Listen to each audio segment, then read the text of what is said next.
Muy buenas noches, señoras y señores. El Observatorio Judicial Dominicano, OJD, es una iniciativa de la Fundación Global Democracia y Desarrollo, integrada por un equipo de jóvenes abogados que desde 7 unidades de observación analizan sistemáticamente la realidad sociojurídica de la República Dominicana, con el objetivo de realizar aportes tanto a la divulgación como a la producción de conocimiento, al tiempo de aportar a mejorar la calidad del debate sociojurídico en el país. Además de este objetivo, uno de los objetivos fundamentales que se ha planteado el OJD es el de promover temas prioritarios, vitales, que contribuyan al desarrollo humano, además del desarrollo democrático de la República Dominicana. Y es precisamente este último objetivo que se ha planteado el OJD el que nos convoca esta noche en el auditorio de Funglode para llevar a cabo la conferencia Jueces y Libertad de Expresión, a cargo del doctor Armando Andruet, magistrado del Tribunal Superior de Justicia de la provincia de Córdoba, Argentina. En este momento ofrecemos especial salutación a distinguidas personalidades que nos acompañan esta noche. Doctor Marco Herrera, director ejecutivo de la Fundación Global Democracia y Desarrollo, Funglode. Doctor Marcos Villamán, rector del Instituto Global de Altos Estudios en Ciencias Sociales y Global. Licenciado Víctor Villanueva, vicerrector del I-Global. Licenciado Harold Modesto Sánchez, director del Observatorio Judicial Dominicano. Licenciado Natanael Concepción, director del Observatorio Político Dominicano. Doctora Gervasia Valenzuela, directora de la Escuela Nacional de la Judicatura. Jueces del Tribunal Superior Electoral y funcionarios judiciales. En general, muchísimas gracias por acompañarnos en esta noche. A seguidas, recibimos al director del Observatorio Judicial Dominicano, el licenciado Harold Modesto Sánchez, quien nos dirigirá un mensaje de bienvenida. Le recibimos.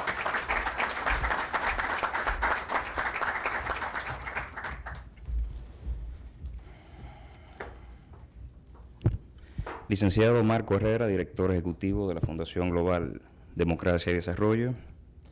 Licenciado Natanael Concepción, director del Observatorio Político Dominicano. Licenciado Víctor Villanueva, vicerrector del Instituto Global de Altos Estudios en Ciencias Sociales.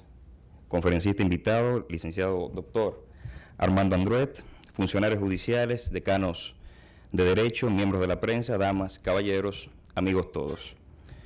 Hace algunos años, quien les diré la palabra, fue integrante del Poder Judicial Dominicano y durante este tiempo tuve la oportunidad de formarme bajo la dirección de algunos jueces que me honra mencionar en esta noche. Fueron ellos la magistrada Rosalba Garib, la magistrada Doris Pujols y la magistrada Natividad Santos. En estos 3 modelos me quedó muy claro el carácter de la investidura del funcionario judicial y más allá tuve la dicha de observar cómo aquella independencia judicial de la que tanto escuchamos hablar en la Facultad de Derecho posee un grado muy alto de materialización en las manos de estos funcionarios. De igual forma pude ver que en los momentos en los que, como suelo decir, hasta transpira la toga y se eleva la vocación del juzgador, ciudadanos comunes y constantes, al igual que yo, proyectaban una gran comprensión del alcance de esta libertad de expresión, una libertad ajustada al grado de responsabilidad que implica ejercer el rol de juzgar o decidir respecto a lo juzgado en esta dinámica de resolver el conflicto social. Al tener la oportunidad de conversar acerca de estos temas con el magistrado Armando Andruet, quien se ha convertido en un gran amigo tanto del Observatorio Judicial Dominicano como de la Fundación Global Democracia y Desarrollo, creímos oportuno que el Observatorio Judicial habilitara un espacio para reflexionar sobre esta libertad de expresión, actividad que realizamos para conmemorar el primer aniversario del Observatorio Judicial Dominicano iniciativa que es coherente en estas condiciones con la misión de contribuir a elevar la calidad del debate sociojurídico a nivel nacional. Antes de concluir con estas breves palabras, si quiero, en nombre del Observatorio Judicial Dominicano y de la Fundación Global Democracia y Desarrollo, agradecer a esos funcionarios judiciales que hace un año en este mismo auditorio nos mostraron ese primer gesto de colaboración y de ayuda y que nos han seguido mostrando a través del tiempo. Creemos que hicieron eco de las palabras que les pronunciamos en este mismo auditorio en ese momento, en las que destacamos que proyectos de esta índole solo crecen en la medida en que la sociedad los asume como propios. Y eso es lo que reflejan las más de 30.000 visitas que hemos tenido en nuestra página web y lo que poco a poco nos convierte en un importante referente sobre la cuestión judicial. Sean todos y todas bienvenidos. Espero que esta conferencia sobre jueces y libertad de expresión sea del agrado de todos ustedes. Muchas gracias.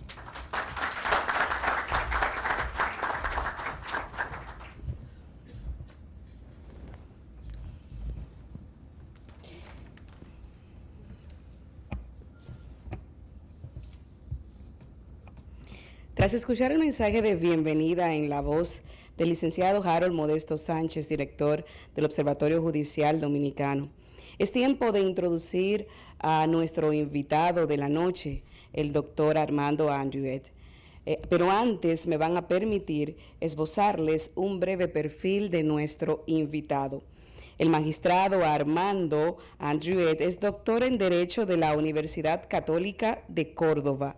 También posee un doctorado honoris causa por la Universidad de San Pedro de la República del Perú. Es miembro de la Academia Nacional de Derecho y Ciencias Sociales de Córdoba desde el año 2001. Ha sido profesor extraordinario honorario de la Universidad Femenina del Sagrado Corazón, UNIFE. Fue director honorario del Centro de Bioética de la Universidad Católica de Córdoba en diversos periodos y ocupó el cargo de decano de la Facultad de Derecho y Ciencias Sociales de la Universidad Católica de Córdoba. Es considerado un eminente catedrático de grado y posgrado, conferencista y autor de varias obras. Entre sus publicaciones se destacan Deontología del Derecho, Abogacía y Abogados, Ejercicio de la Abogacía y Deontología del Derecho, La Ética de la Magistratura y el Desafío de los Códigos de Ética, Códigos de Ética Judicial, entre otros. Les recibimos.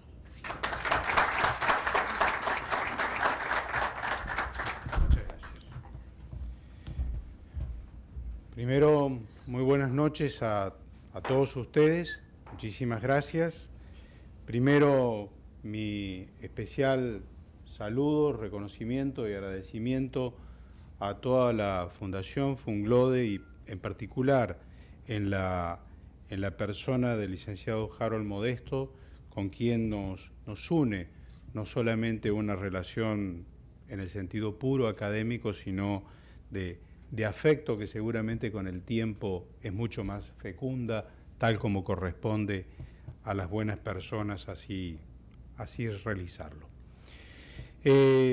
Muy honrado de poder participar en este momento con esta breve exposición y trataré de ser juicioso con el tiempo y con precisamente las ansiedades del auditorio, que siempre el auditorio quiere que el expositor concluya, así que trataré de dar esa satisfacción al menos básica al auditorio. El tema que nos invita la ocasión, como ustedes advierten, es un tema que tiene una densidad y una complejidad que hace no sencillo abordarlo, y a veces sería quizás más sencillo si uno no tuviera que indicar las debilidades con las que los jueces contamos a veces para los planteamientos de la ética judicial. Y lo primero que quiero decir es que algo que tal vez no se dijo en esa presentación, pero que en este momento para mí es muy significativo poder decirlo. Tengo 36 años en el Poder Judicial de la provincia de Córdoba y eso no sé si me da una autoridad, pero sí por lo menos me da una responsabilidad para poder hablar desde un lugar. Hablo desde el lugar de magistrado que soy, hablo desde el lugar de ciudadano que también soy, y bajo esos dos rangos siempre creo que los jueces podemos ser mejores y que los ciudadanos tenemos derecho a tener jueces mejores. Bajo esas pequeñas consideraciones, yo quiero empezar por marcar lo siguiente. Todo esfuerzo que se haga, y me consta, y aquí está la directora de la Escuela Nacional de la Judicatura, a mí me consta que República Dominicana hace un gran esfuerzo por tener mejores jueces.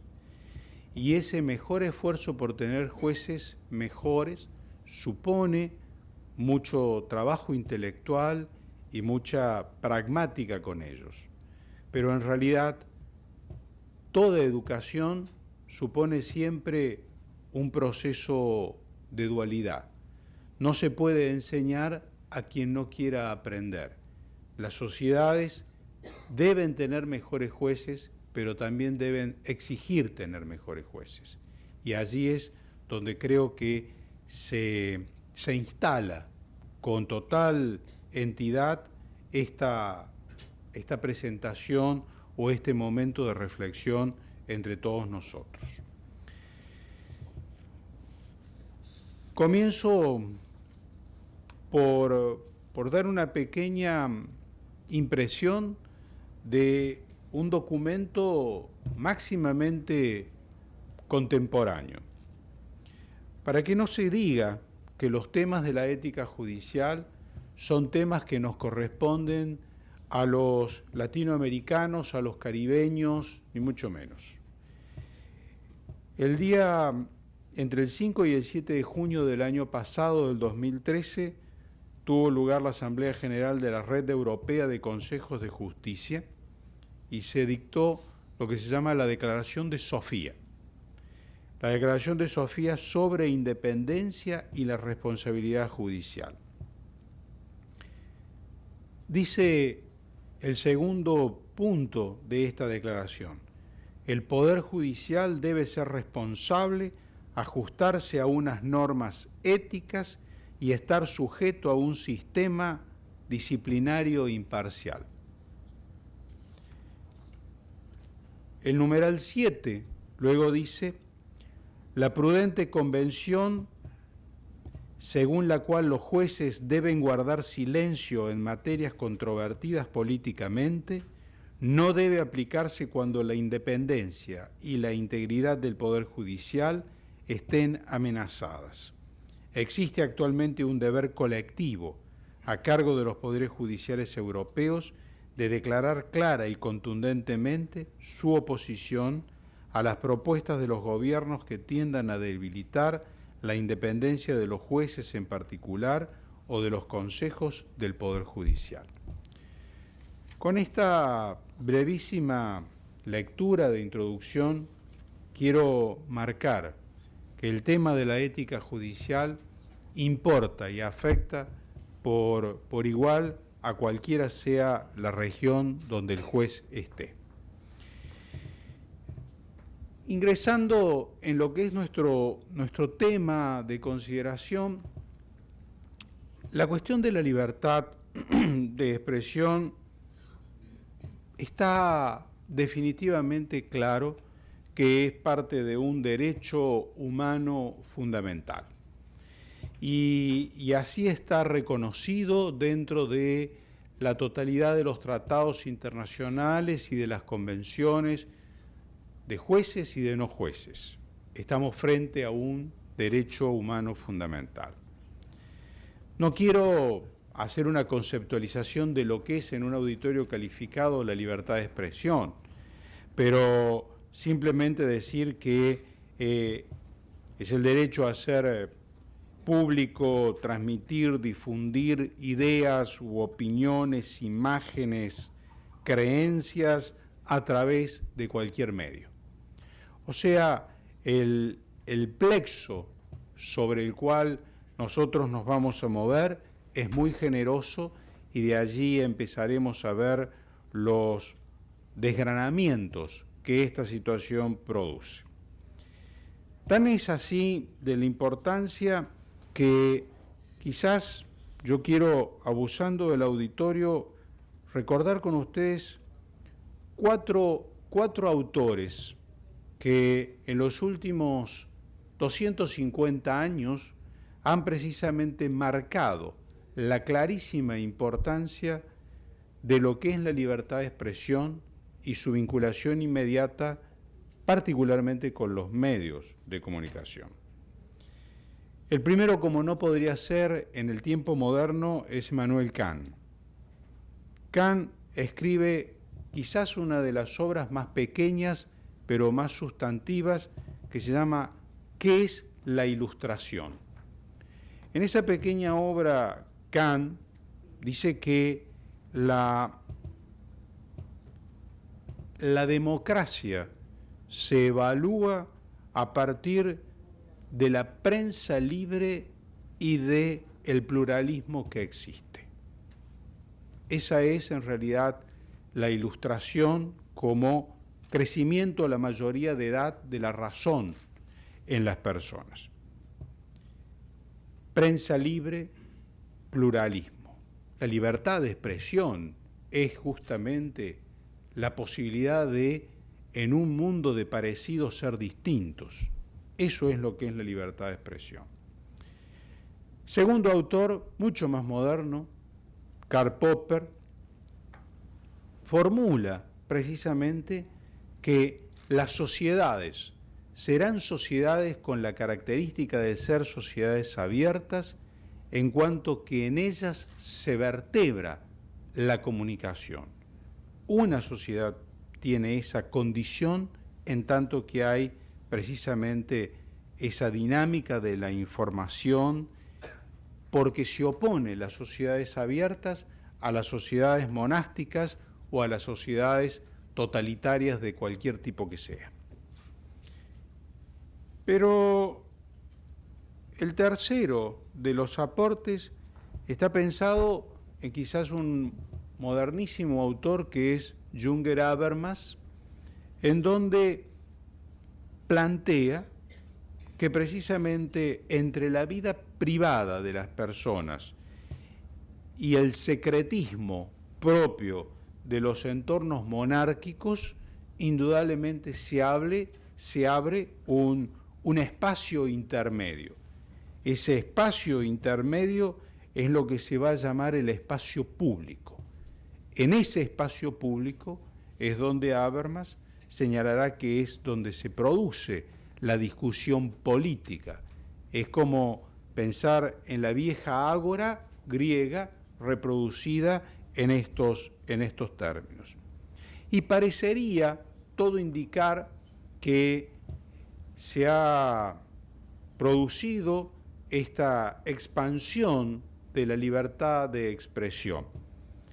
Sin embargo, todavía faltaba un cuarto autor que nos posicione en el último momento de la libertad de expresión y que es cuando esa libertad de expresión o esa información penetra en los ámbitos más recónditos y más privados de las personas. Eso lo formula Richard Sennett en una obra que se llama La tiranía de la intimidad, donde señala que modernamente lo que ha desaparecido es la posibilidad de toda intimidad. Y en realidad la desaparición de toda intimidad es parte de la responsabilidad de los propios sujetos que han decidido desapoderarse de la intimidad. Esto lo escribía Sennett al menos 3 décadas atrás, y basta pensar hoy cómo funciona el mundo de las redes, cómo funciona ese mundo donde todos quieren estar mostrando lo más íntimo que puedan mostrar. Ese es, de alguna manera, este entorno en el que la libertad de expresión debe ser formulada. Obviamente, la Corte Interamericana de Derechos Humanos ha señalado igual modo que la libertad de expresión es piedra angular sobre el cual se asienta toda democracia. Pero también ha dicho algunas otras cosas. Ha dicho que en realidad, como todo derecho, no es un derecho absoluto. Ha dicho que las limitaciones a la libertad de expresión pueden estar formuladas en la reputación de las personas, porque hay una imagen, hay un honor, hay una intimidad, quieras o no, que en realidad puede limitar a ese derecho absoluto, porque puede haber ciertas protecciones vinculadas con la seguridad nacional, con el orden público, con la salud pública, con la moral pública, que limitan el derecho a la libertad de expresión. Puede haber también otro tipo de libertades, otro tipo de restricciones fundadas en situaciones que derivan de un cargo, de un lugar, de una posición que un individuo pueda tener. Y allí está justamente lo que a nosotros nos va a acercar al ámbito de los jueces. Los jueces, en cuanto personas, en cuanto ciudadanos, gozan claramente de todos los derechos. Por supuesto que sí, y entre ellos el de la libertad de expresión tal como conocemos. Pero sin embargo, por el cargo que ocupan de jueces, tienen algunas limitaciones en esa libertad de expresión. En realidad, lo que habría que decir es que hay cargos que tienen cargas, y las cargas son restricciones en este sentido. Si alguna duda a ese respecto pudiera quedar, uno, fiel a la formación que tiene, debe pensar en las normas y se encuentra a poco de andar con que el propio Código Iberoamericano de Ética Judicial, tributo a esta tierra dominicana donde precisamente se hizo su sanción, y creo que habría que explotar más eso. En el artículo 55 del Código Iberoamericano, justamente se señala esto de los cargos con las cargas. Dice, el juez debe ser consciente de que el ejercicio de la función jurisdiccional supone exigencias que no rigen para el resto de los ciudadanos. Y ese concepto, a la vez, lo está colocando dentro del marco de lo que se llama la integridad. O sea, los jueces tienen estas limitaciones en función de la integridad. No alcanza esa exigencia a otras profesiones, en la mayoría de los casos, no con la misma entidad y con la misma fortaleza que alcanza a los jueces. Esto tampoco debe llevarnos a creer que el juez va a tener que ubicarse, diríamos, en un modelo que lo referencie como una especie de sacerdote, un sacerdocio judicial, un hombre que yo prefiero no poner ese calificativo, sino, y por las razones que diré después, prefiero hablar de un juez topo topo, el animal ese que se esconde en la tierra, que se va para abajo, que hace cavernas, que haya en las profundidades. Ese modelo de juez sería este juez que, si uno pensara que la carga que tiene por el cargo que ocupa es tan seria que queda anulado, indudablemente no es eso a lo que el artículo 55 del Código Iberoamericano tiende. Me parece que, por el contrario, todos los ciudadanos queremos no jueces topos, queremos en definitiva jueces que saben perfectamente dónde están plantados frente a la realidad. Su cargo no significa renunciar a la vida privada, es decir, no es la limitación a la libertad de expresión un renunciamiento a la vida privada que este juez tiene. Pero no se puede dejar de advertir que indudablemente en la vida de los jueces los ámbitos que diferencian la vida pública con la vida privada son en definitiva ámbitos que tienen arenas movedizas, son ámbitos donde hay mucho proceso de transformación permanente, donde los límites son difusos, son confusos.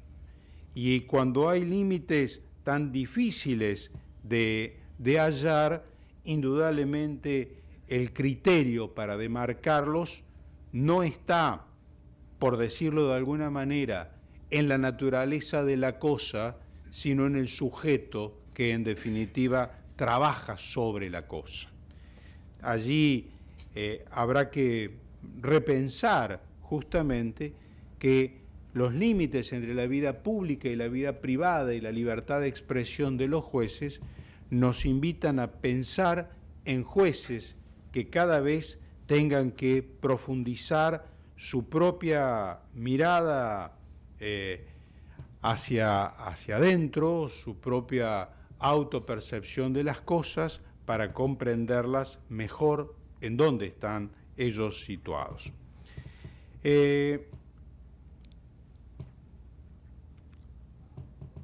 Tal vez uno pudiera resumir esta última consideración, que no es menor cuando uno la mira en la dimensión que ella tiene, en que se puede ser juez trabajando de juez o simplemente se es juez. Este me parece que es el concepto que puede ayudar mucho para entender los límites entre la vida pública y la vida privada de los jueces. Ser juez o trabajar de juez. Luego volvemos sobre ese aspecto. Justamente como el problema de la libertad de expresión de los jueces se va a posicionar particularmente en el ámbito de la vida privada, tenemos que empezar a hacer unos procesos, diríamos, de clasificaciones, y al que pido que pongan su mejor buena voluntad para acompañarme en la explicación y en la comprensión. Los temas de la libertad de expresión de los jueces, cuando uno los mira técnicamente desde la ética judicial, se ubican dentro de una región que se llaman los comportamientos extrajudiciales de los jueces. Ese es el lugar, ese es el topoi, donde se va a explicar la libertad de expresión de los jueces. Con esto, la primera definición de que si son los comportamientos extrajudiciales, podríamos decir que sobre el concepto de la libertad de expresión vinculado con las cuestiones judiciales, nada hay que lo limite. Clarifico. Cuando pensamos en las producciones jurisdiccionales de los jueces, estamos pensando en aquellas producciones que son solo posible que las realice un juez. Solamente es posible que dicte sentencia o que dicten otro tipo de despachos procesales los jueces, motivo por el cual allí, sobre las sentencias de los jueces, no cabe ningún tipo de discusión vinculado a la libertad de expresión. No lo quise leer anticipándome en la Declaración de Sofía o en cualquiera de los otros instrumentos no europeos, sino latinoamericanos vinculados con los estatutos del juez, que indudablemente los jueces no pueden ser perseguidos por el contenido de sus sentencias. Y los jueces no pueden ser perseguidos por el contenido de sus sentencias porque esa es su función. Lo que no quiere decir que frente al error indudablemente correspondan las vías propias para hacer la transformación, la readecuación o eventualmente situaciones más complicadas todavía. Pero en sí mismo pensar que la libertad de expresión del juez va a estar privada en una función que le es propia como es la jurisdiccional, por supuesto que no. Allí entonces podríamos decir que hay un ámbito público del que no cabe opinar en esta materia. Sí cabe entonces empezar a profundizar sobre los comportamientos extrajudiciales del juez. Aquí empieza un poco la dificultad. Empieza un poco la dificultad porque la codificación de la ética judicial, que comienza para América Central y el Caribe, o para América y el Caribe, comienza sobre finales de la década del 70 y termina prácticamente a finales de la década pasada, no quedó del todo muy preciso si en realidad cuando nos referimos a los comportamientos extrajudiciales del juez y allí a la libertad de expresión, si estamos frente a un concepto de integridad,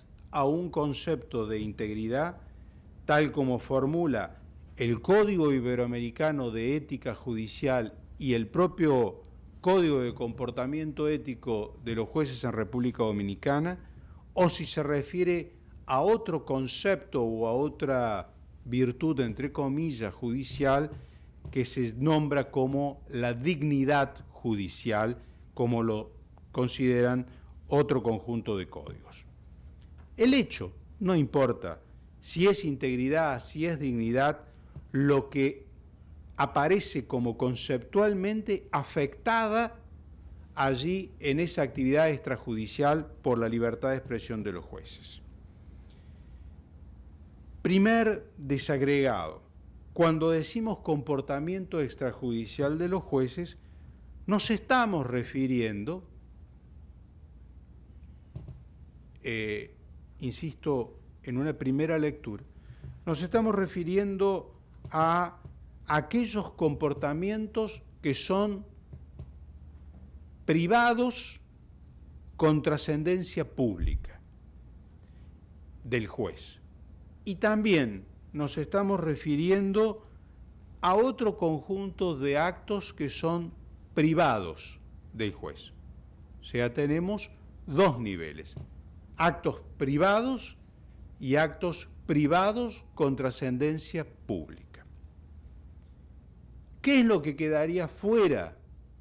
Aquello que hemos dicho, los comportamientos que son públicos, que por lo tanto en ellos no cabe poner ningún tipo de discusión, de limitación porque sobre esos actos hay plena transparencia del juez. El juez escribe sus resoluciones y allí está, y sobre ella cae todo el análisis, todo el peso, todo el rigor, todo lo que corresponda. Pero también queda fuera, así como queda fuera eso que está en un extremo, queda fuera también lo que está en el otro extremo. Lo que está en el otro extremo, que está vinculado con los actos íntimos, no privados, los actos íntimos.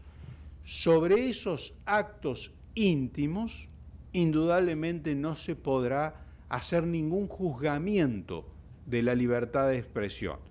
Libertad de expresión que después voy a señalar, y ahora adelanto, que no debe visualizarse la libertad de expresión solamente como locucio, como palabra dicha, sino que en definitiva tiene todos los componentes que hoy la expresión puede tomar. La expresión escrita, la expresión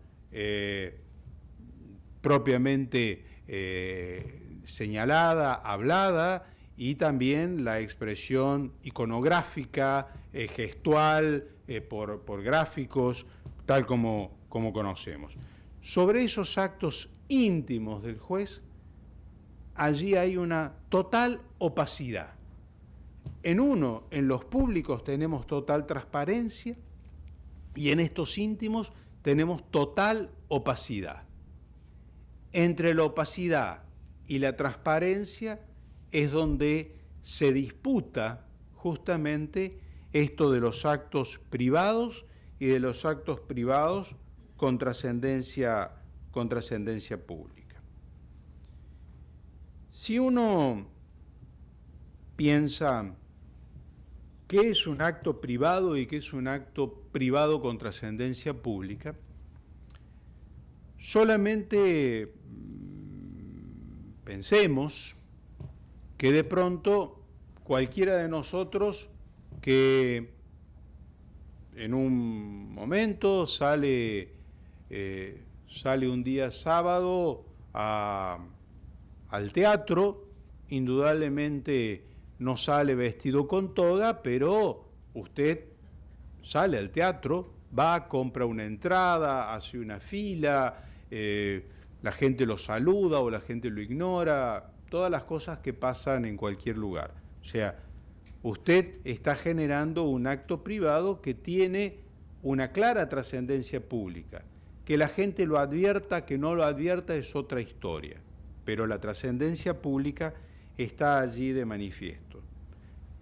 Pero usted decide invitarme a cenar a mí, que somos dos amigos jueces, en una casa, bajo un lugar máximamente cuidado, reservado, sin ninguna situación que aparezca como escandalosa, ruidosa o que genera alguna alteración a cierto estatus. Decimos que estamos frente a un acto privado. Indudablemente, allí vamos a ver cómo de esos actos privados puede y no puede generar algún tipo de responsabilidad o limitación a la libertad de expresión. Los jueces, ya lo hemos dicho, como ciudadanos que somos, tenemos derechos como los demás, pero en esos derechos, indudablemente, como no estamos aislados de la realidad social, tenemos otro tipo de afectaciones u otra cantidad de explicaciones. Decimos que entonces los jueces ya por el cargo tenemos ciertas cargas claramente reconocidas a priori. Sí. Los jueces saben por tradición oral, por textos escritos en códigos, saben que en realidad las opciones político-partidarias es una situación vedada. Sí. lo cual no quiere decir que los jueces no tengan ideología político-partidaria. Lo que no pueden es hacer una definición pública de cuál es la opción política partidaria que posee. Eso lo dicen prácticamente todos los códigos de ética judicial. También sabemos que muchas veces por ciertas cuestiones y de ciertas comunidades resulta no conveniente hacer un profesamiento activo del culto que se tiene.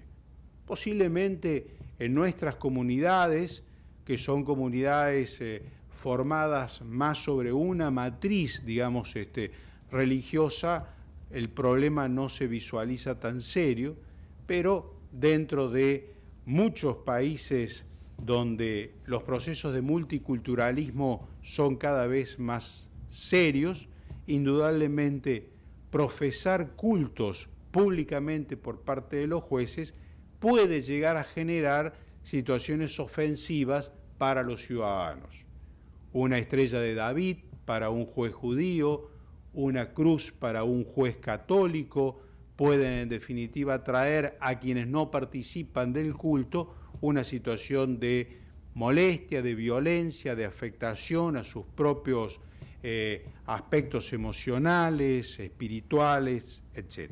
O sea, esas limitaciones podríamos hasta decir que están aún supuestamente como pensadas posibles por los jueces que existan.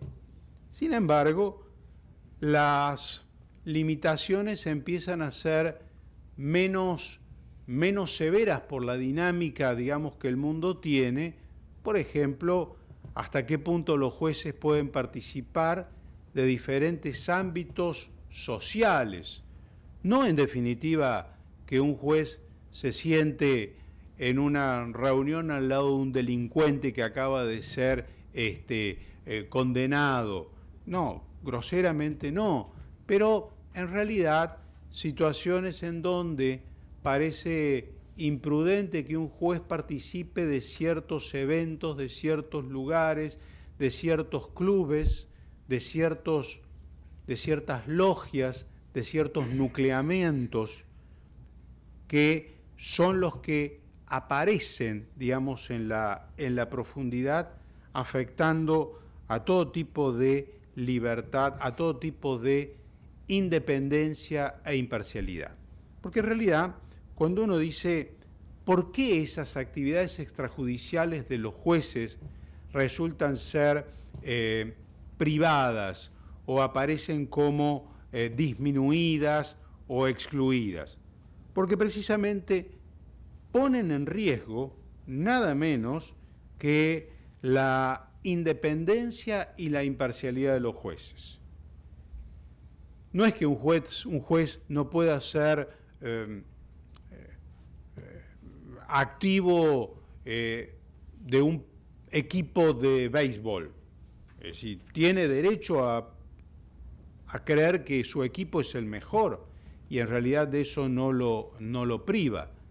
Pero posiblemente si en vez de ser un equipo de béisbol fuera un equipo de otras cosas tan raras como hay en el mundo, indudablemente uno podría pensar que la afectación a la independencia o a la imparcialidad se puede dar tal como señalaré más adelante. Entonces, este mundo dinámico que asedia con todo este entorno presupone que los jueces deban encontrar un equilibrio razonable, que es bastante difícil encontrar, un equilibrio razonable entre el compromiso que tiene un juez en la sociedad por aquello de que los jueces no deben ser topos, por el compromiso que el juez tiene en la sociedad y a la vez cómo este juez que está en la sociedad tiene la capacidad precisamente de ser respetuoso hasta en la apariencia de no afectar la independencia y la imparcialidad. ese equilibrio hasta por la apariencia. Yo aprendí en una ocasión que estaba con un juez norteamericano que había unos amigos que me estaban sacando una foto. Estábamos tomando gaseosa. El juez dijo, espere un momento, dejó el vaso por otro costado, saque la foto. A mí me pareció un exceso como buen latinoamericano que soy. Entonces él me decía, era un juez puertorriqueño, él me decía, ¿sabe lo que pasa? En la foto nadie va a saber si es agua o es whisky. Si es whisky yo voy a estar en un problema. Si es agua, nadie se va a enterar. ¿Sí?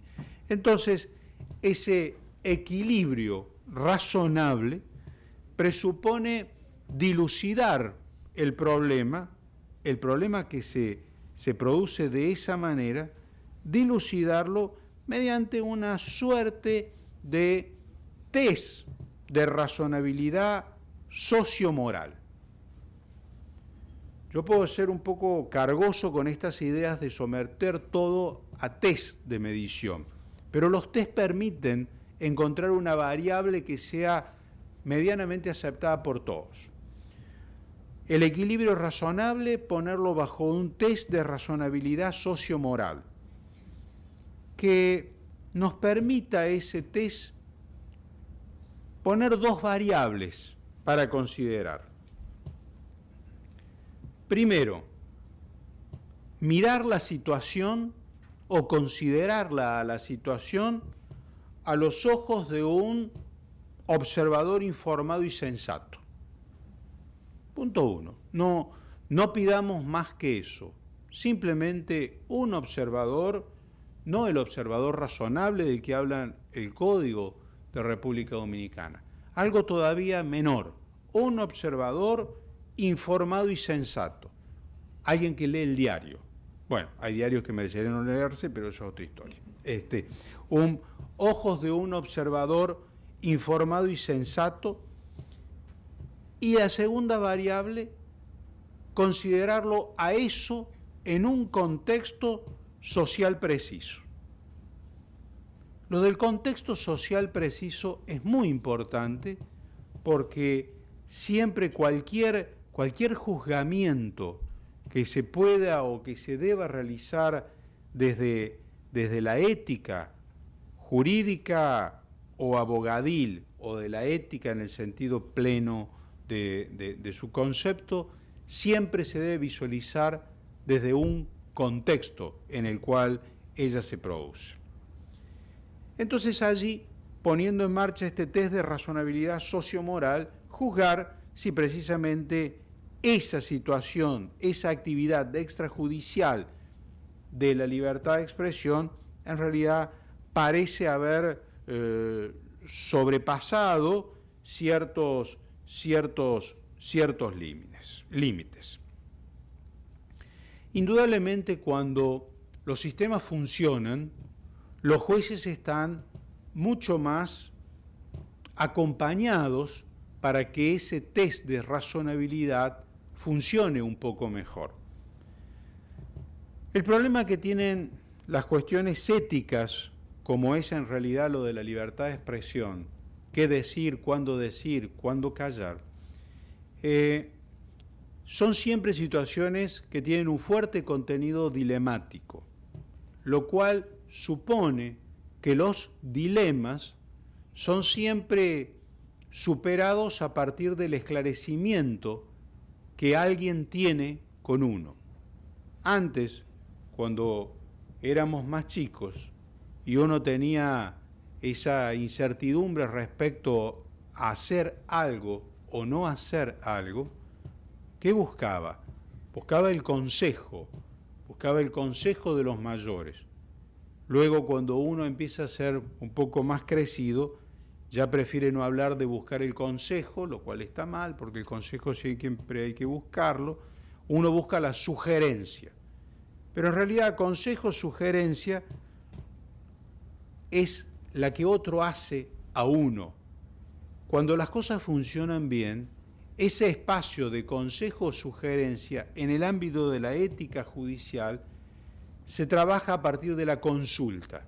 O sea, hay organismos, en el Código de Comportamiento Ético Dominicano está prevista la consulta, es decir, la consulta supone un juez que quiere realmente que alguien le diga con una clara certidumbre si en verdad poner en marcha un Facebook o participar en un Facebook le trae algún tipo de problema o alguien alguna vez le va a decir que le ha traído un problema cuando ya es irremediable la situación. ¿Sí? Por eso hay que siempre hacer una apuesta a propósito de los ámbitos consultivos, en tanto que ellos mejoran mucho los problemas de los jueces. La investidura que los jueces y por la función judicial que tenemos, está claro que entonces delimita nuestra libertad de expresión.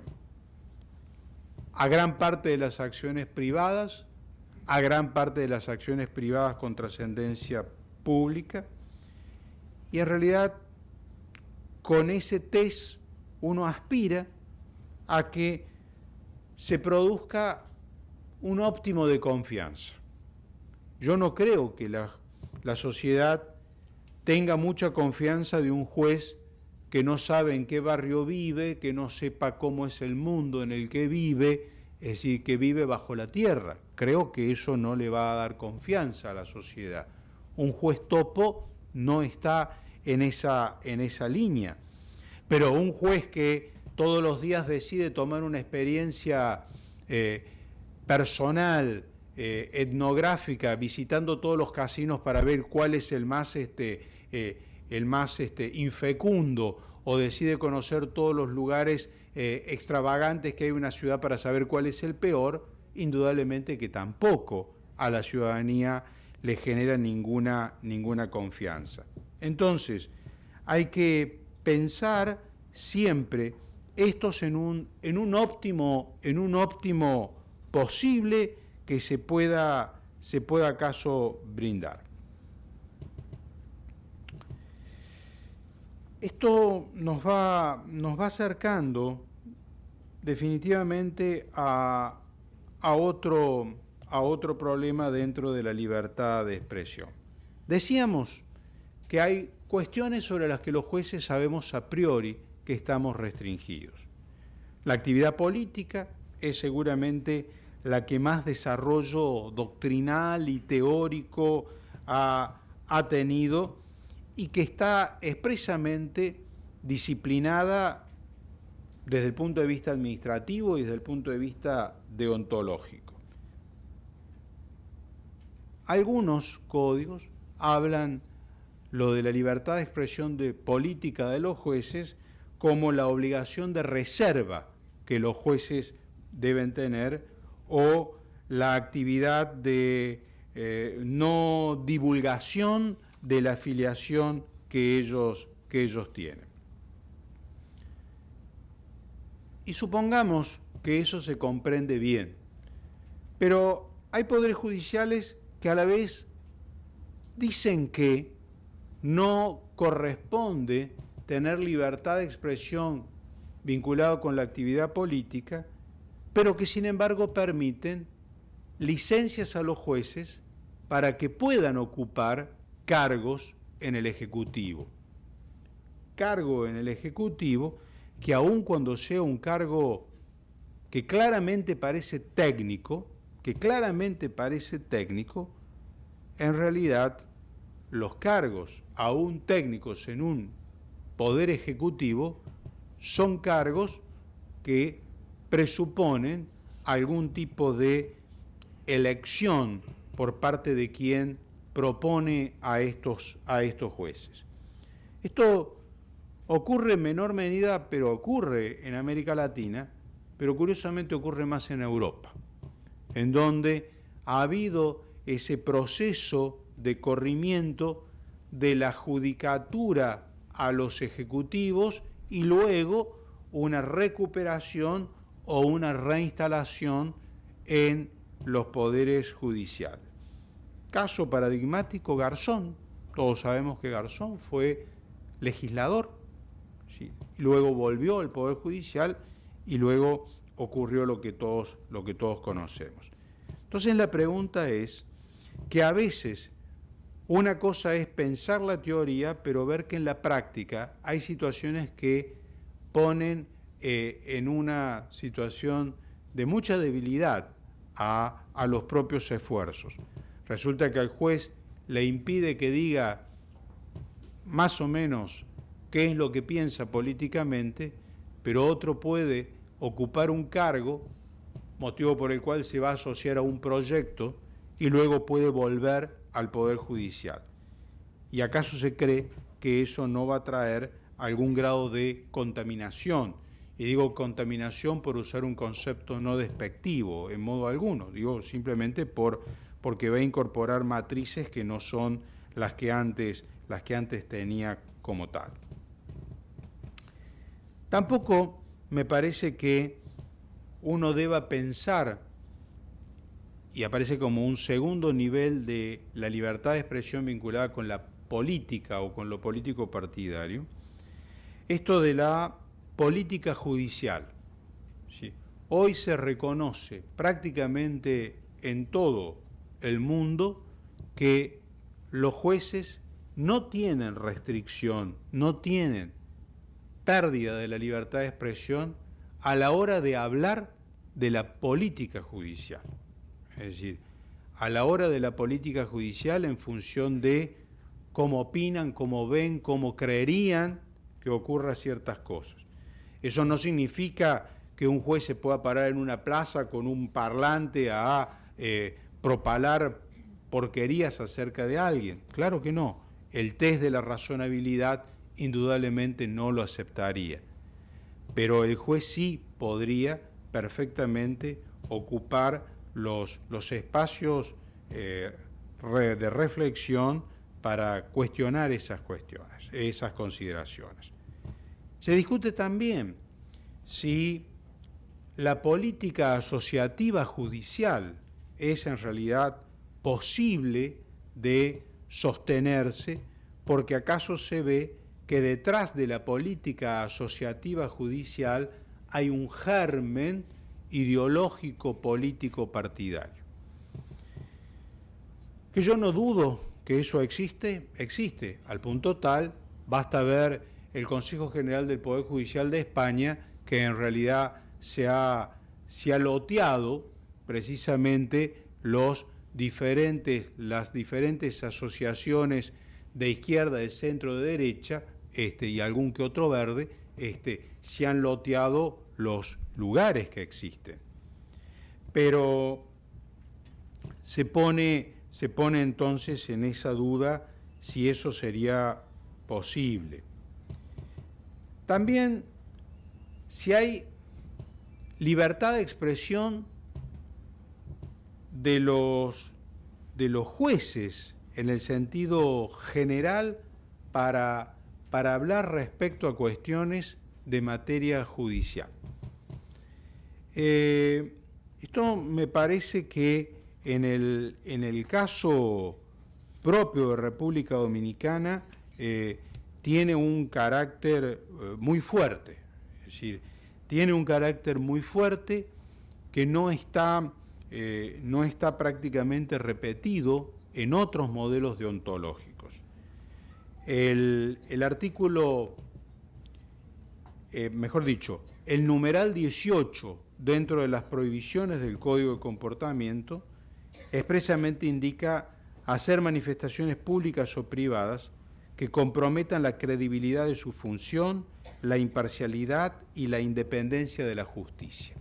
Con ello, indudablemente que el Código coloca una definición, discutible o no, pero es la definición que existe y sobre la cual los jueces indudablemente tienen que ser, como corresponde al juez, fieles intérpretes, más allá de que puedan encontrar espacios para la reflexión o el análisis.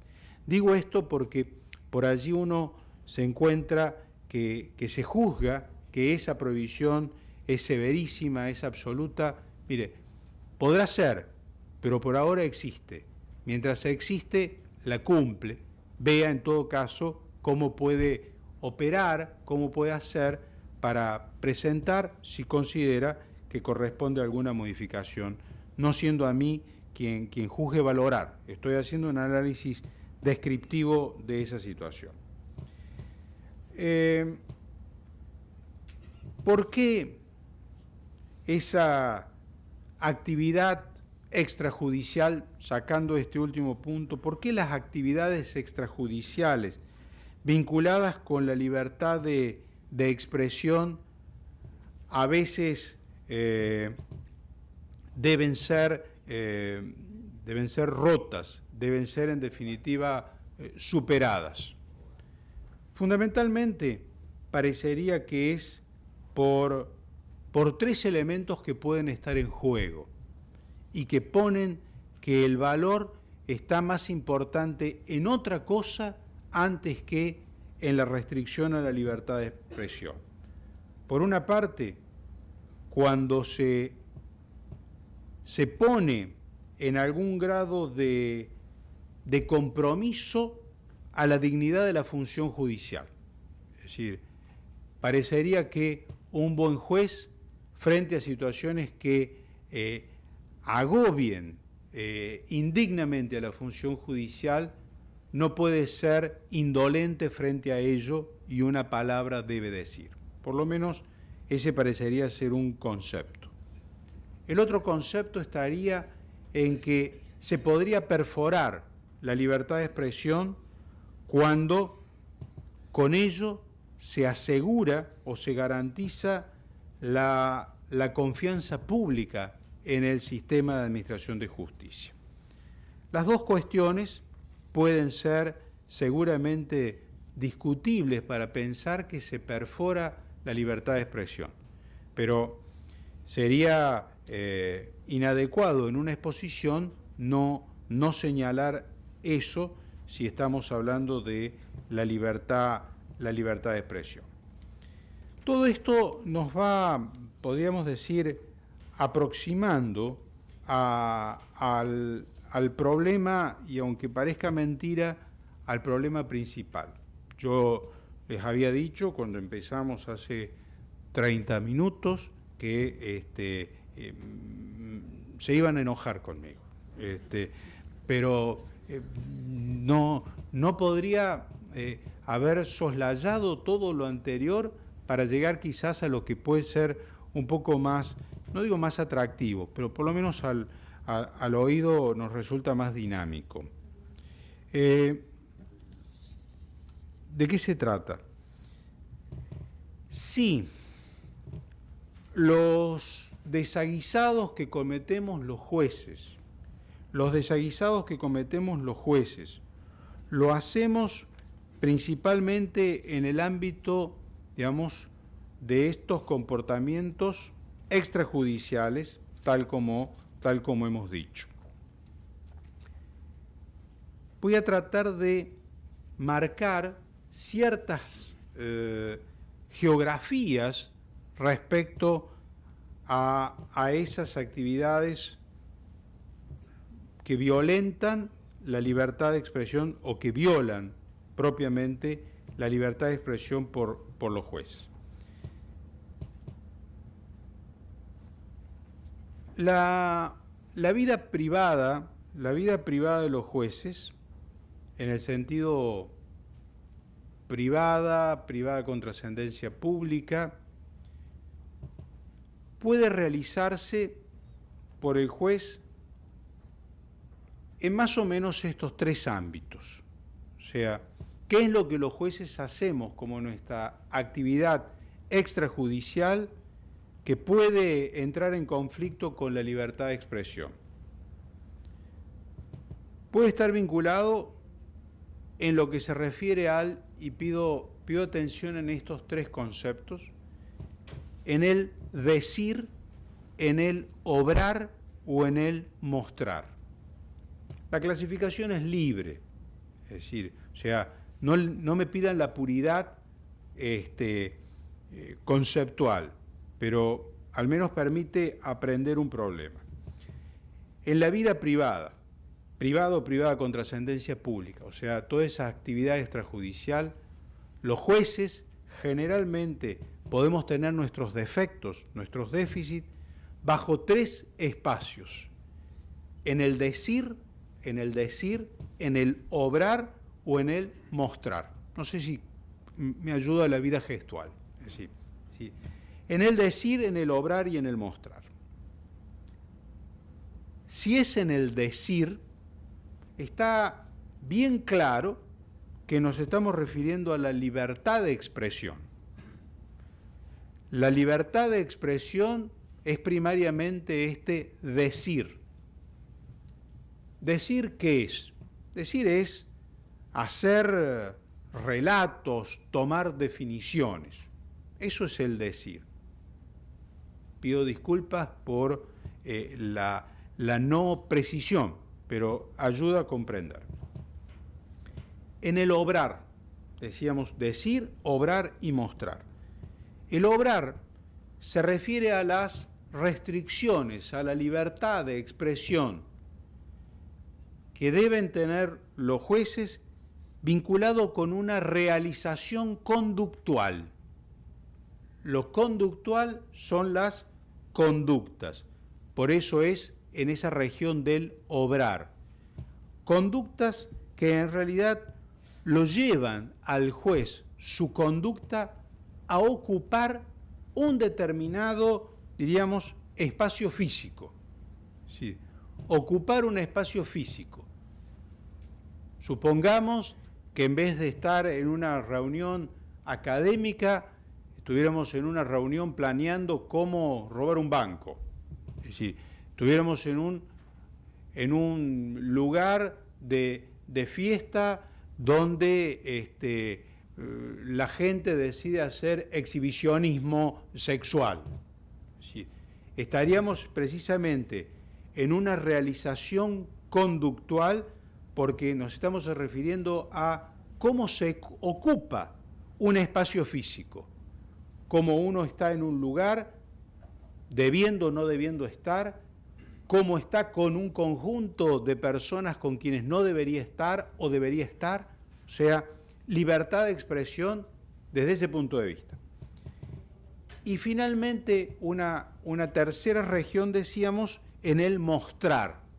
Esto es lo más difícil de acceder.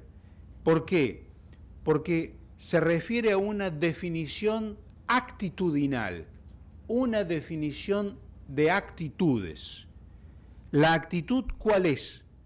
Es la actitud que tiene el sujeto, juez, de producir intervenciones.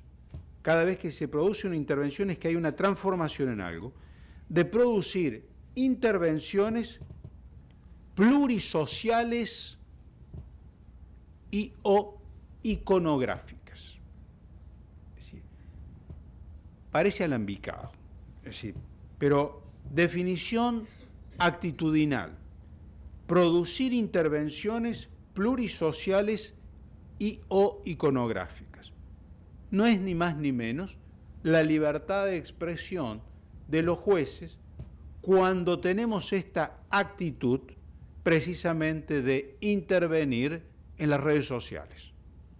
Porque allí tenemos en definitiva intervenciones plurisociales, infinitos N de sujetos que no solamente tenemos un discurso, un texto, generalmente escaso, sino que también hay una definición actitudinal que viene de la mano con la imagen, con la visualización de algo.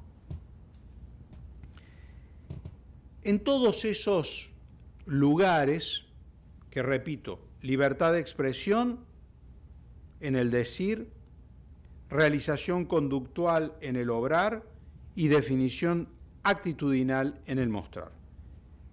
En todos esos lugares parecería que la libertad de expresión es donde tiene que empezar a ser un poco más cuidada, más afilada, porque no funciona en este tipo de cosas tan dinámicas prohibir todo o permitir todo. Siempre Norberto Bobbio, cuando tenía que explicar un derecho con una sola norma, decía, está todo prohibido. Sí, un derecho con una sola norma. Sí. Entonces, como en estas cosas no puede haber, ni en esta ni en ninguna, puede haber un derecho con una sola norma, precisamente la libertad de expresión aquí vuelve a poner precisamente el núcleo sobre lo que es el test de razonabilidad. Se reconoce entonces que precisamente siempre la libertad de expresión va a ser surcada por ese test, en tanto que funciona como un cerco, el test funciona como un cerco en donde se pone de manifiesto la dignidad de las funciones jurisdiccionales. Esto parece una cuestión muy abstracta, pero cualquier juez tiene intuitivamente más o menos claro aquellas cuestiones que pueden afectar la dignidad. Que él decida de cualquier modo seguir una ruta diferente es un problema de su responsabilidad, pero intelectivamente sabe cuándo hay una cosa que afecta a la dignidad de la función jurisdiccional. Aquí empiezan entonces los verdaderos problemas de la cuestión. Es muy fácil hacer los descriptores, es muy fácil pensar en cómo debería funcionar la cabeza de un juez de acuerdo a un test razonable, pero la verdad es que los problemas tienen inmediatez, tienen textura, tienen consistencia.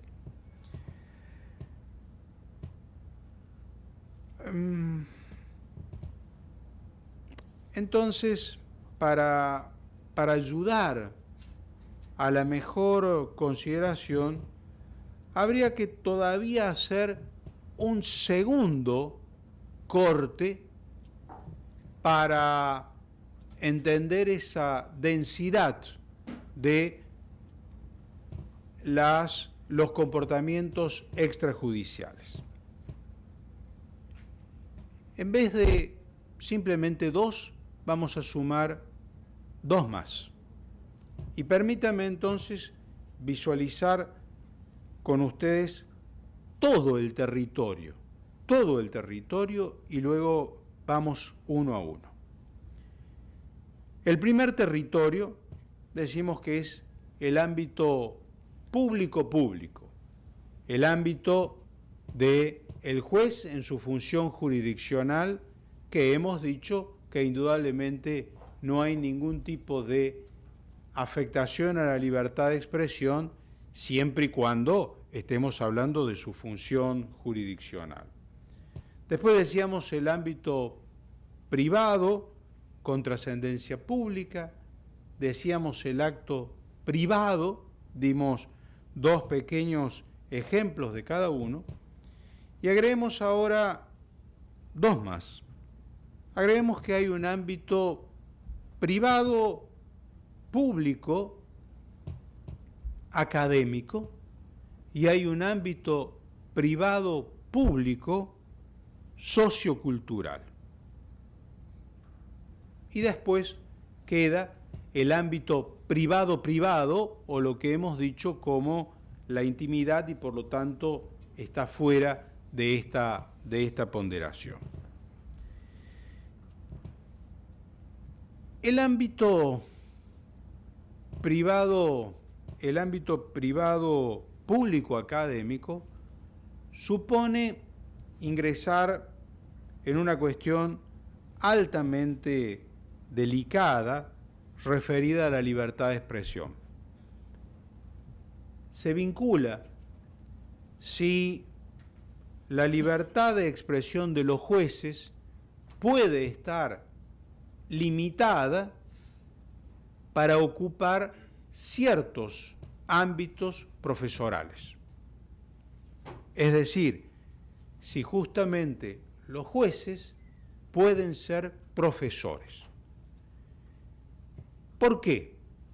Porque en realidad hay una concepción, estoy hablando en contra de mí mismo porque yo soy profesor, es decir, pero tengo que decirlo.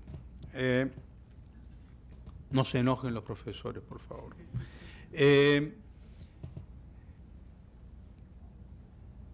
Esto de que los jueces podemos ser profesores es una cuestión que en Europa está claramente decidida, que en realidad no es posible. ¿Sí? No es posible que los jueces tengan al menos el rango de un profesor catedrático.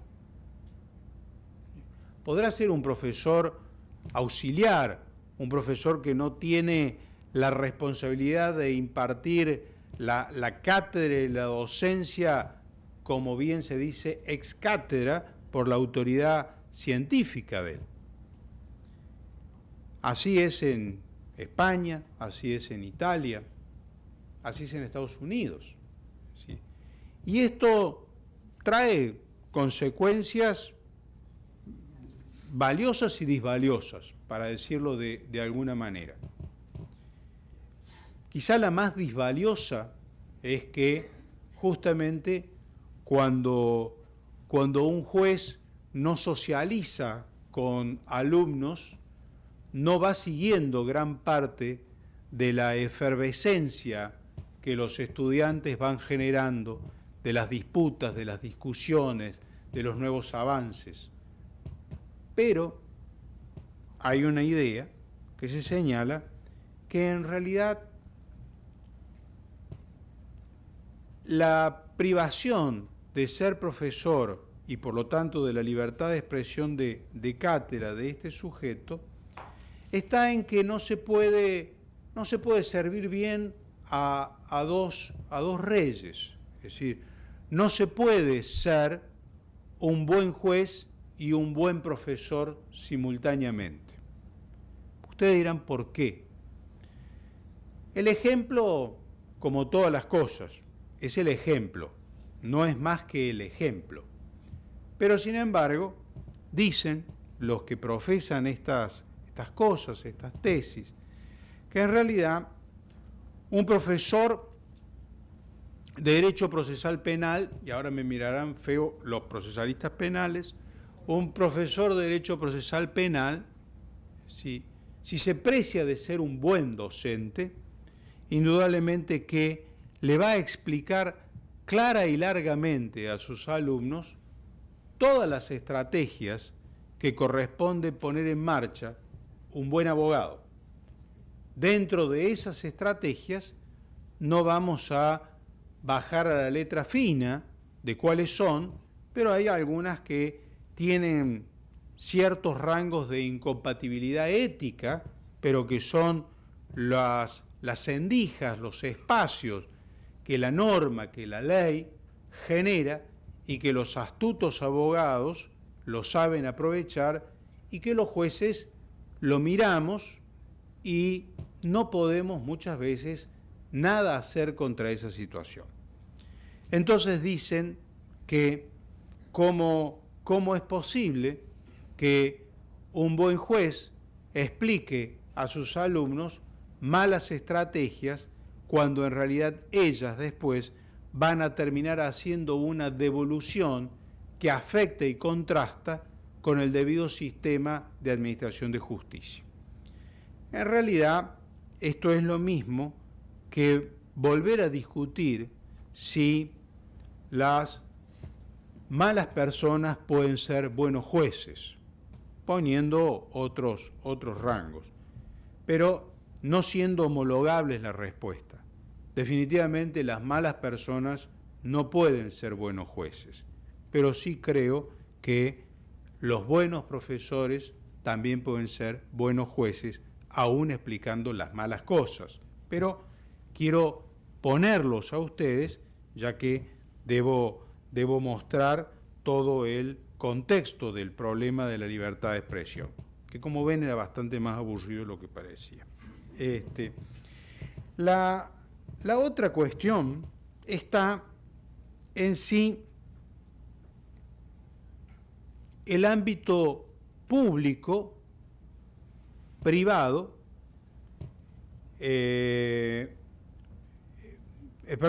privado, público, sociocultural. El ámbito privado, público, sociocultural. El anterior era privado, público, académico, ahora estamos privado, público, sociocultural. Este todavía es más intrincado, pero mucho más rico en los ejemplos que puede producir. Hoy puede ser requisito que para ingresar a ciertos lugares, ser admitido a determinados entornos, precisamente socioculturales, la persona, en este caso el juez, tiene que adherir a determinadas prácticas. Yo no podría pertenecer a un club de ciclismo sin saber andar en bicicleta. O sea, tengo que adherir a determinadas prácticas. Tiene que suscribir determinados principios. Tiene que ser confeso a ciertos estándares. Supongamos, me explico, o sea, y el ejemplo de que no puedo ingresar a un círculo selecto de ciclistas porque no sé andar en bicicleta, que es el primer test, a ver, ande en bicicleta, no lo admitimos porque usted no sabe, váyase. Bien. Pero yo quiero ingresar a otro ámbito sociocultural que es, como hemos dicho, es privado porque hay una restricción, pero es público en la medida que yo soslayo la restricción.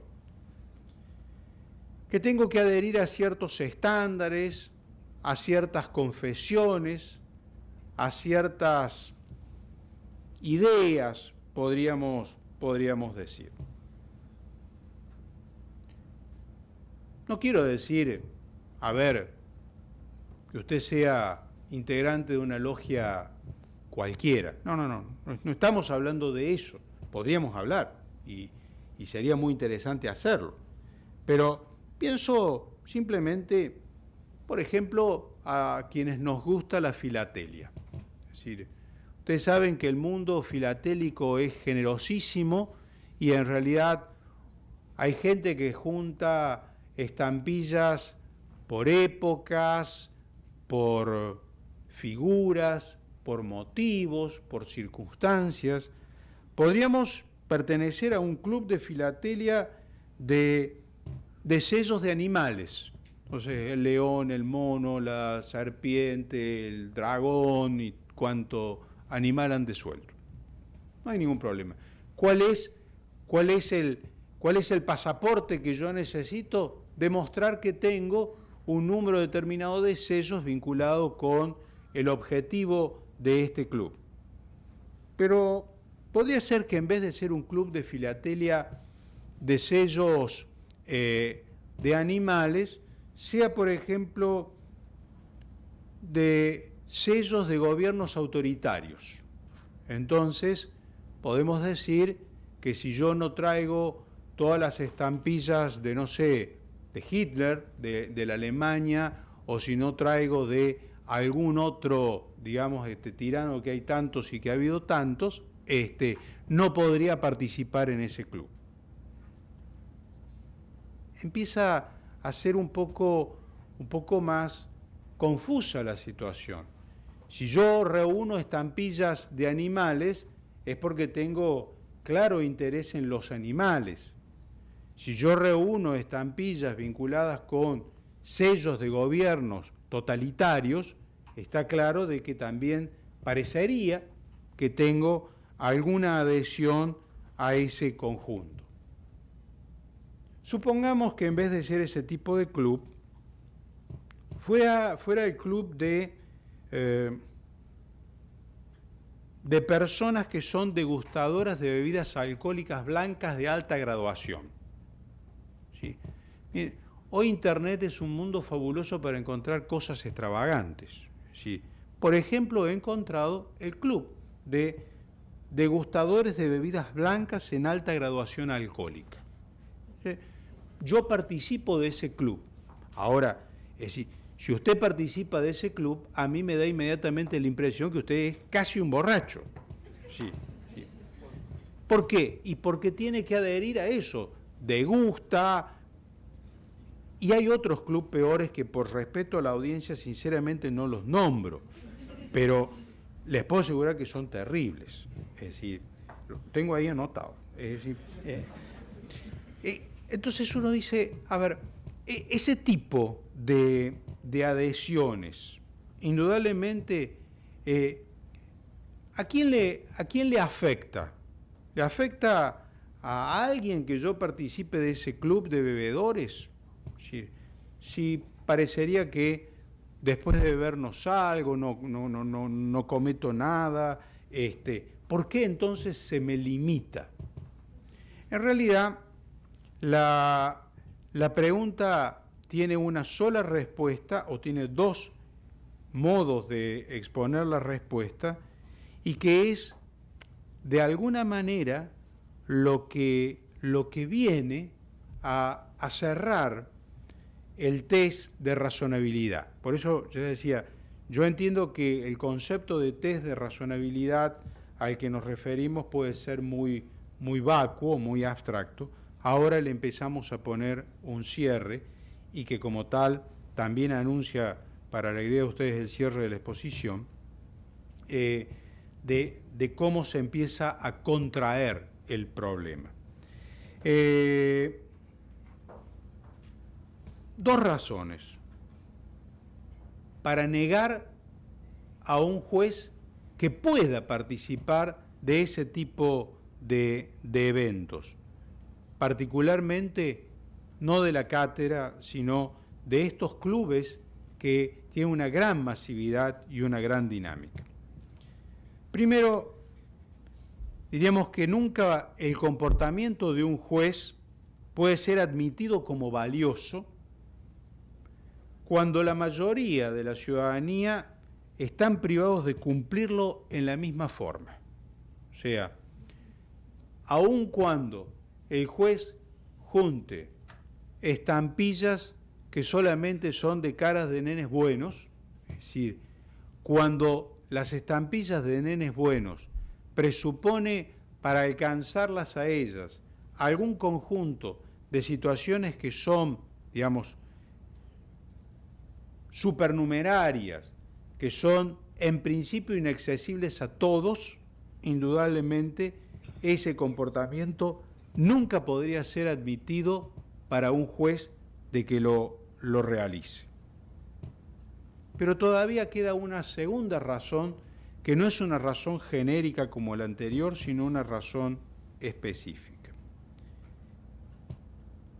Que nunca el comportamiento del juez, en cuanto supone ese comportamiento una actividad transitiva, o sea, no que queda como una conducta puramente autorreferente, sino como una conducta transitiva y por lo tanto hacia otros, puede ser permitida ella en tanto que vislumbre o se vislumbre como afectatoria a la independencia y a la imparcialidad. Pero no solamente cuando lo sea, sino cuando simplemente lo parezca. O sea, eso del vaso que se corrió para que no salga en la foto, indudablemente es que ante la mera sospecha o apariencia de que algo puede significar afectación a la independencia o a la imparcialidad, indudablemente debería ser evitado. Esto trae inmediatamente el último de los puntos y que está en toda esta tensión cuando se quiere analizar qué es lo que pasa con las redes, qué es lo que pasa con el Facebook y el tweet y las fotos y los dichos y los amigos y todas esas cuestiones. En realidad, primero hay que reconocer que puede estar prohibido.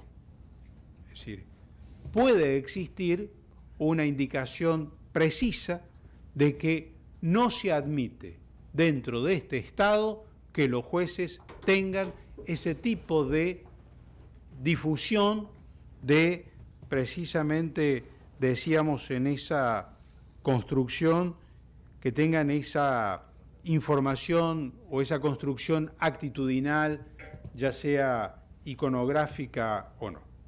Que está prohibido. En Estados Unidos hay varios estados que directamente está prohibido. Entonces, si lo que está prohibido es así, no vamos a hablar de eso.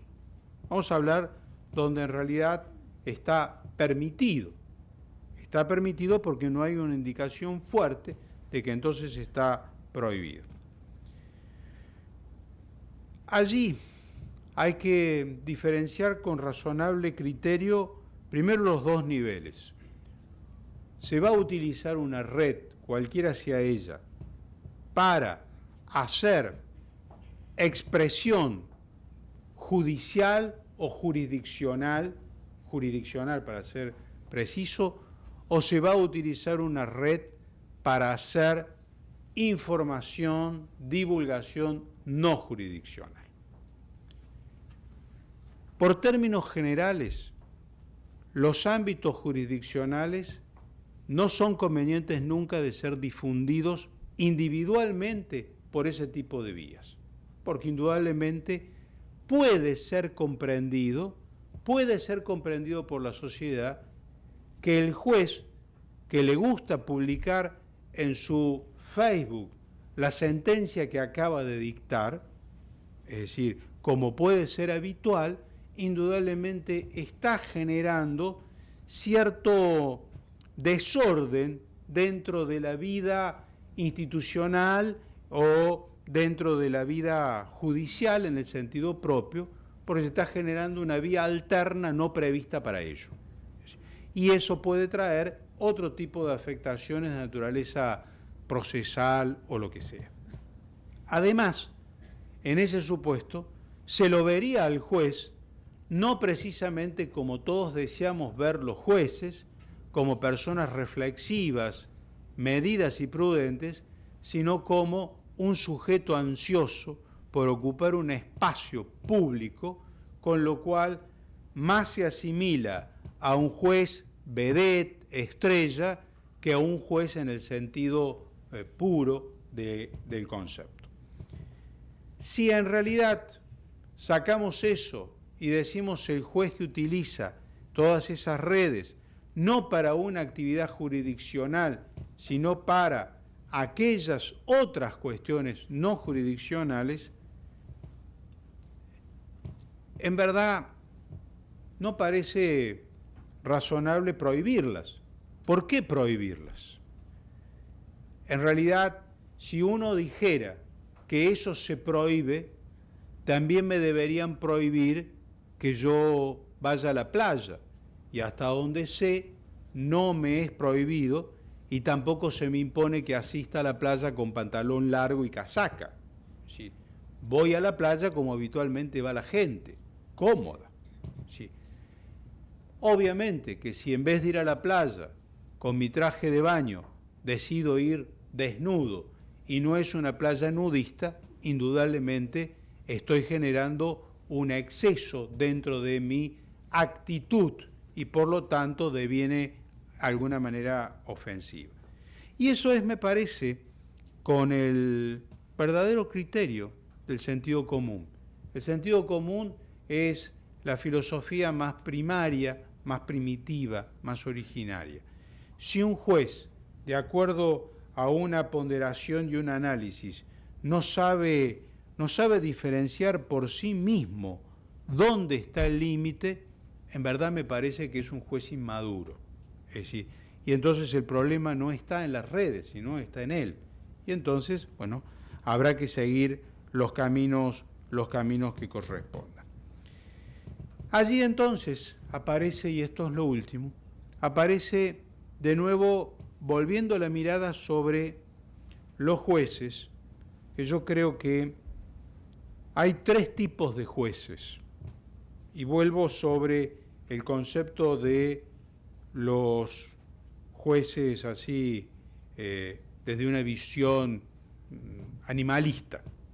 Por una parte, creo que nos hemos hecho ya eco de ese juez topo, de ese juez que en definitiva vive su vida como un sacerdocio judicial fuertemente, digamos, afectado hasta de sus dimensiones, podríamos decir, existenciales. Ese es el modelo más severo, si se quiere pensar, de aquello de que los jueces hablan solo por sus sentencias, pero no solamente por su hablar, sino por una actitud, digamos, existencial. Un juez que trata de estar fuera del mundo, creyendo que así está mejor en el mundo. Cuando los jueces tienen esa construcción, en realidad los jueces se convierten en prófugos de la realidad, con todas las complicaciones que eso puede tener y que yo creo que tiene. Otro perfil de juez está en lo que yo digo es el juez caracol. El juez caracol, ¿saben lo que es el bichito del caracol? Esa babosa que va con su caparazón y la lleva a todos lados. Va con la casa a cuestas. Así también hay jueces que van a cuestas con todo. Es decir, van en definitiva a cuestas con su alegría, con su dolor, con su tristeza. Nunca entienden de que por alguna razón que ellos eligieron, porque hasta donde yo sé, nadie es impuesto a ser juez, que por alguna razón que ellos eligieron ser jueces, precisamente se olvidan de todas las limitaciones, de todas las restricciones. Obviamente que aquí hay un problema de otra gravedad, que es comprender la dimensión de lo que significa ser juez. Ser juez no es para un provecho personal, para un servirse, sino para un servir. Obviamente este juez caracol, como lleva todo lo que le pueda hacer falta en sí mismo, cree que precisamente no debe servir, sino que se va a servir de todo. Y finalmente, el juez que yo he llamado el juez mariposa. El juez mariposa porque es un juez que desea fervientemente la libertad, pero cree precisamente en los límites que esa libertad de expresión tiene. Y así como una mariposa que roba y lleva el polen de una flor a otra, pero de pronto sabe que hay ciertas flores que son venenosas aún cuando sean atractivas, pero se limita y no hace la operación que corresponde, creo que también hay jueces que son estos jueces que tienen la capacidad de discernir frente a lo más exquisito aromáticamente de una situación, saben precisamente poner en marcha lo que se llama una especie de gatillo autoprotector y por lo tanto se limitan a esa realización. Y entonces, así es como ese juez, por ese criterio de tener en realidad una limitación en abstracto que se materializa en cada acto que se cumple, este juez no sé si vive feliz, pero por lo menos eso es lo que intenta hacer. Muchísimas gracias por la atención, nada más.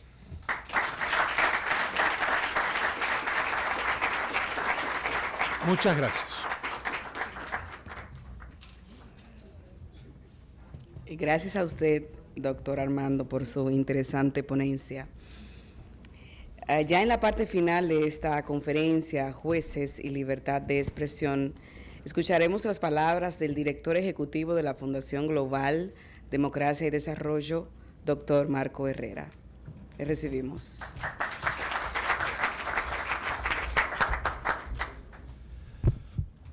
Muchas gracias, distinguidos amigos, distinguidos magistrados que nos honran con su presencia.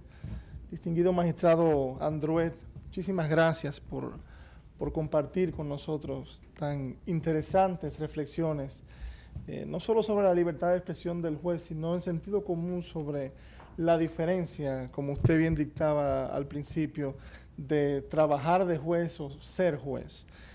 Y bueno, y explicarnos un poco los principales puntos de lo que usted llama el test de la razonabilidad, que nosotros definiríamos más que nada como la evaluación del sentido común, qué dicta el sentido común de proceder en la conducta privada, público-privada de un magistrado. Creo que son reflexiones muy interesantes, muy puntuales y de mucho provecho. Aquí hay muchos miembros del Poder Judicial y creo que honrarnos con compartir con nosotros sus conocimientos, pues pone de manifiesto lo que es la misión del Observatorio Judicial Dominicano y de la Fundación Global Democracia y Desarrollo. Quiero agradecerle encarecidamente pues habernos brindado su tiempo y sus conocimientos y agradecerles a todos ustedes pues la atención y su apoyo en esta actividad. Muchas gracias, buenas noches.